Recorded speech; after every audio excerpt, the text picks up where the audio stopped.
បាទវីដេអូមុនខ្ញុំបានបង្ហាញអំពីការភ្ជាប់សាន់ទ្រីតនៅក្នុង Descenter អញ្ចឹងវីដេអូនេះតពីវីដេអូមុនដោយសារវីដេអូមុនខ្ញុំបានតេស្តភ្លើងឲ្យខ្ញុំភ្ជាប់ឲ្យរួចអញ្ចឹងណាអញ្ចឹងឥឡូវខ្ញុំភ្ជាប់រួចហើយខ្ញុំតេស្តជាមួយភ្លើងឲ្យនេះខ្សែភ្លើងដែលជាខ្សែរបស់សាន់ទ្រីតដែលយើងបានដាក់ក្នុង Descenter មាន2ខ្សែបាទខយវាគឺ220 វ៉ុលបាទ AC អញ្ចឹងក្រោយពីភ្ជាប់ហើយខ្ញុំនឹងតេស្តភ្លើងឲ្យមើលតើ Descenter យើងនេះវា load អត់អញ្ចឹងយើងកាច់ឡើងប៉ោះអញ្ចេះមកយើងតេស្តជាមួយភ្លើងផ្ទាល់ជាទូទៅយើងភ្ជាប់ហើយយើងប្រើស៊េរីជាមួយនឹងប៊ូតុង emergency ជើងចំហ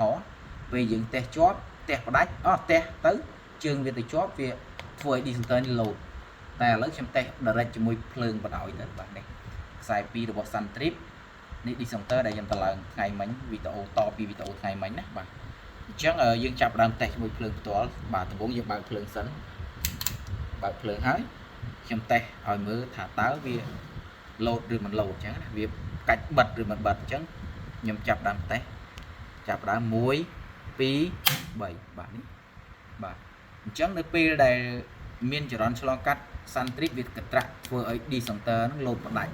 បាទកាលណា load ផ្ដាច់ហើយបងប្អូនត្រូវកាច់បើកវិញហើយមុនកាច់បើកបងប្អូនត្រូវកាច់ចុះមកក្រោមឲ្យផុតកាច់ឲ្យខ្លាំងបាទបានកាច់ឡើងទៅលើវិញបានអញ្ចឹងណាអញ្ចឹងបើបងប្អូនចង់បានសម្ភារៈអគ្គិសនី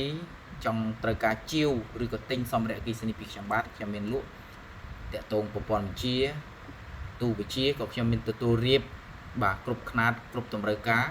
ផ្ញើបានគ្រប់ខេត្តក្រុងតម្លៃសមរម្យបាទហើយក៏មានលក់ Descenter លក់ Suntrip ដូចនិយាយខ្ញុំបង្ហាញហ្នឹងបាទអញ្ចឹងបើបងប្អូនត្រូវការកុំភ្លេចតាក់ទងបាទអរគុណបាទ